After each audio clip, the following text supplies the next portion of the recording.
జన్మ జన్మాల నుంచి వచ్చినటువంటి ఆ యొక్క దుర్గుణములు ఎట్లా పోతాయి, ఎక్కడికి వెళ్తే పోతాయి అంటే చూడండి, నిరాకారమైనటువంటి ఆ పరబ్రహ్మ స్వరూపము మన్య పుణ్యవశాత్తు సాకార రూపంలో ఇక్కడ కూర్చొని ఈ జగత్తుకి ఆధార రూపమైనటువంటి గురుదేవుడి యొక్క ఎక్కడైతే పరమపదము, అందువలని రాముడు జడమైనటువంటి శిలను తాకిన వెంటనే సుందరమైనటువంటి స్త్రీ ఎట్లా వచ్చిందో, ఎట్లా ఉద్బుద్ధమైందో, సద్గురుదేవుని యొక్క చరణ కమలు ఎక్కడైతే మోపిందో అదే కైలాసం.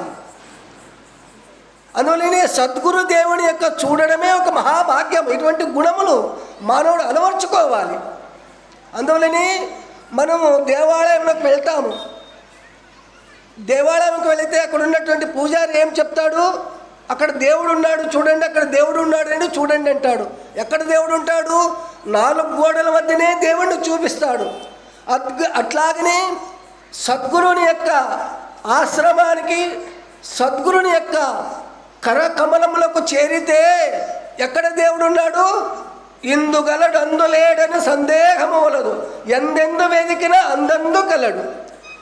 బెల్లం ఎట్లా ఉంటుంది? ఏ వైపు కొరికితే తీగ ఉంటుంది, ఉత్తర వైపు కొరికితే తీగ ఉంటాయి. ఎక్కడ కొరికినా, ఏ విధంగా కొరికినా తీయగుంటుంది. అట్లాగనే నీవు కూడా సద్గురుదేవుని యొక్క సేవాభావనతో సాక్షాత్తు నిన్ను ఉద్ధరించడానికి అవతరించినటువంటి పరమశివుడే కైలాసాన్ని వదిలి నీ యొక్క సద్గుణ ఐశ్వర్యము చేత, అందుకే ఒక దగ్గర చెప్తారు ఖండములో, ಹಣಕ್ಕಾಗಿ ಹಳವದಿಲ್ಲ, ಗುಣಕ್ಕಾಗಿ ಹಳತಾರ. ಎಂಥ ಗುಣವಂತಿದ್ದಪ್ಪ, ಎಂಥ ಪುಣ್ಯಾತ್ಮಿದ್ದಪ್ಪ. ಕಥೆಗಳು, ಭಾಗವತ, ಯಜ್ಞ, ಯಾಗಾದಿ ಕೃತುಗಳು ಮಾಡ್ತಿದ್ದ ಮಹಾಪುಣ್ಯಾತ್ಮ, ಧರ್ಮಶೀಲ, ದಾನವಂತ ಅಂತ ಆ ಗುಣಕ್ಕಾಗಿ ಹಳತಾರಾಗಲಿ, ಹಣಕ್ಕಾಗಿ ಯಾರು ಹಳವದಿಲ್ಲ. ಆದ್ದರಿಂದ ನಾವೇನು ಮಾಡಬೇಕು? ಸದ್ಗುಣಗಳನ್ನು ಭಗವಂತನ ಜನ್ಮದಲ್ಲಿ ಭಗವಂತ ನೀನೆಷ್ಟೇ ಜನ್ಮ ಕೊಡು, ನನಗೇನು ಬೇಕಪ್ಪ ಅಂದರೆ ನನಗೆ ನಿನ್ನ ನೋಡೋ ಬುದ್ಧಿ, ನಿನ್ನ ಕೀರ್ತನ ಕೇಳೋ ಕಿವಿಗಳು, ನಿನ್ನ ಅರ್ಚನೆ ಮಾಡೋ ಕೈಗಳು, ನಿನ್ನ ಪಾದ ಸೇವೆ ಮಾಡೋ ಭಾವನೆ, ನನಗೆ ಸದ್ಗುಣ ಐಶ್ವರ್ಯವನ್ನು ಕೊಡು. ಈ ಐಶ್ವರ್ಯ ಏನು ಮಾಡ್ತತೆ? ಭಗವಂತನ ವೈపు ಕರ್ಕೊಂಡು ಹೋಗ್ತೈತೆ ನೋಡು. ಎಲ್ಲ ಪುಣ್ಯ ಮಾಡಿದ್ವೇ ಇಲ್ಲ, జగత్నాಗ ఇష్టే జన ఇದ್ದಾరా?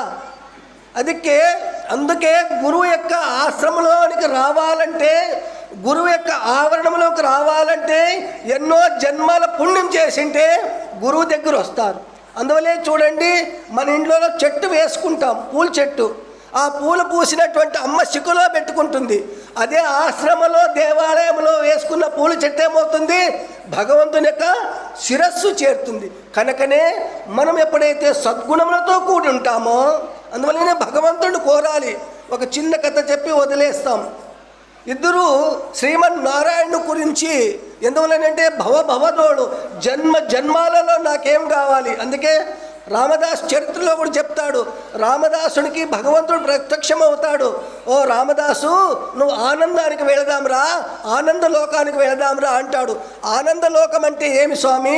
అక్కడ భజన, సంకీర్తన, పూజన, అర్చన ఉంటుందంటే అవన్నీ అవసరం లేదు. అవన్నీ లేనటువంటి ఆనందలోకం ఎందుకు? అందుకే భాగవతంలో కూడా చెప్తాడు, చేతులారంగా శివుని పూజింప నేటికి, నోరు నవ్వంగా అరికీర్తు నుడువడేని. ఇటువంటి గుణములు కలిగినటువంటి జన్మలు ఎన్నొచ్చినా సరే అంటూ చిన్న ఉదాహరణ చెప్పి వదిలేద్దాం.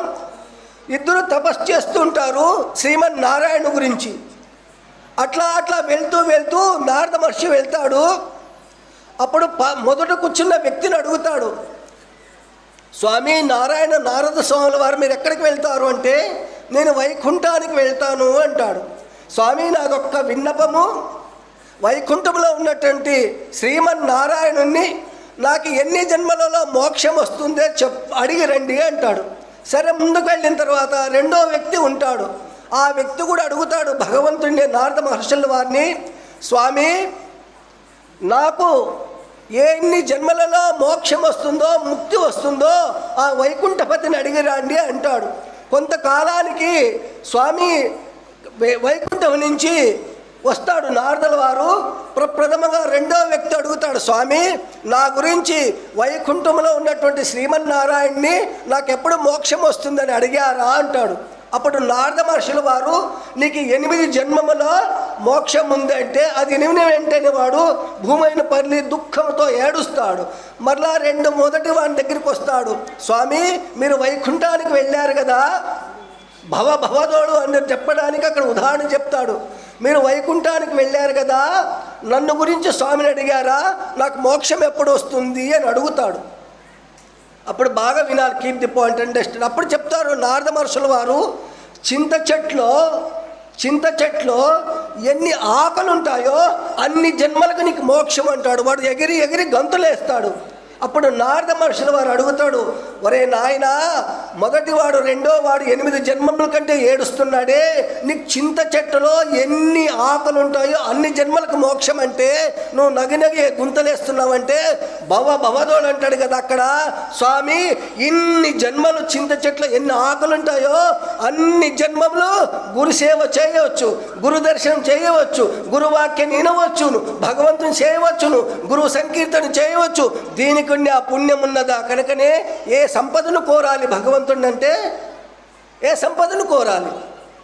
సద్గుణ ఐశ్వర్యమైనటువంటి సద్గుణములతో కూడినటువంటి అటువంటి ఐశ్వర్యం ఇచ్చి సదా నన్ను రక్షించన్నటువంటి భావనతో. కనుకనే భవదోడు ఎన్ని జన్మలే రాని స్వామి, ఎన్ని జన్మలు ఇస్తావో ఇవ్వు, కానీ ఇచ్చేటప్పుడు నాకేమి ఇవ్వాలి? మంచి గుణములు ఇచ్చి నన్ను పోషించు. కనుకనే అటువంటి గుణములు సద్గురు పరమాత్మ నాకును మీకు నిచ్చి సదా రక్షించుగాక అంటూ ఈ 2 భక్తి పుష్ప సద్గురుదేవుడు దివ్య చరణాలకు సమర్పిస్తూ హర నమ పార్వతీపతి హర హర మహా.